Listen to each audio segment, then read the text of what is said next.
The trial conducted before this tribunal began over 8 months ago. The record of evidence is more than 10,000 pages long, and final arguments of counsel have been concluded.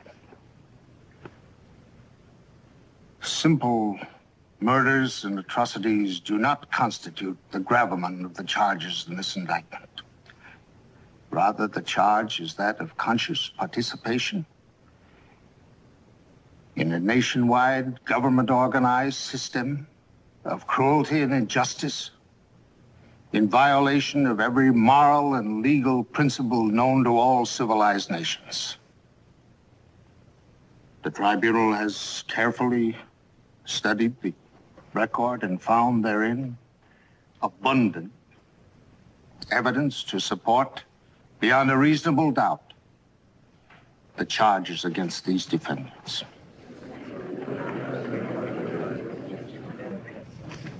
Herr Rolf, his very skillful defense, has asserted that there are others who must share the ultimate responsibility for what happened here in Germany.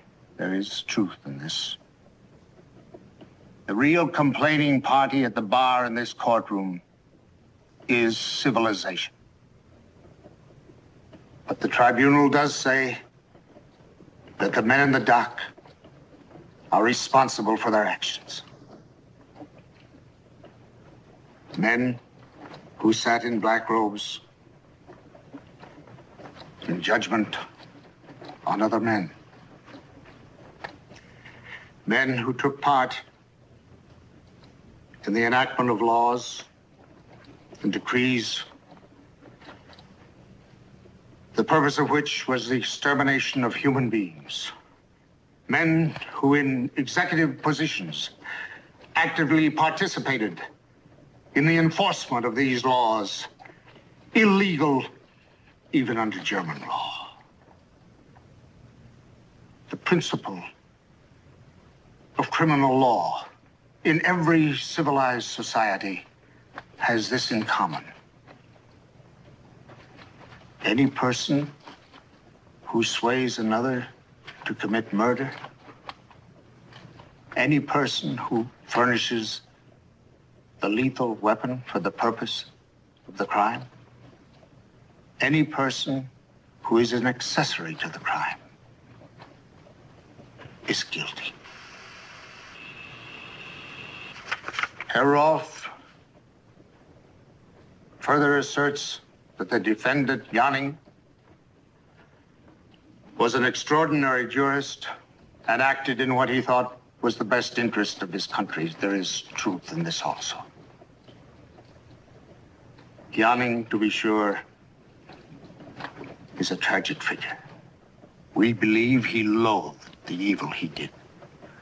But compassion for the present torture of his soul must not beget forgetfulness of the torture and the death of millions by the government of which he was a part.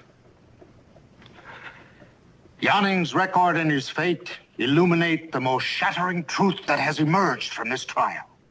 If he and all of the other defendants had been degraded perverts, if all of the leaders of the Third Reich had been sadistic monsters and maniacs, then these events would have no more moral significance than an earthquake or any other natural catastrophe. But this trial has shown that under a national crisis, ordinary, even able and extraordinary men can delude themselves into the commission of crimes so vast and heinous that they beggar the imagination. No one who has sat through the trial can ever forget them. Men sterilized because of political belief, a mockery made of friendship and faith, the murder of children. How easily it can happen. There are those in our own country, too, who today speak of the protection of country, of survival. A decision must be made in the life of every nation at the very moment when the grasp of the enemy is at its throat. Then it seems that the only way to survive is to use the means of the enemy, to rest survival upon what is expedient, to look the other way. Well, the answer to that is survival as what? A country isn't a rock. It's not an extension of oneself. It's what it stands for. It's what it stands for when standing for something is the most difficult. Before the people of the world, let it now be noted that here in our decision, this is what we stand for. Justice, truth,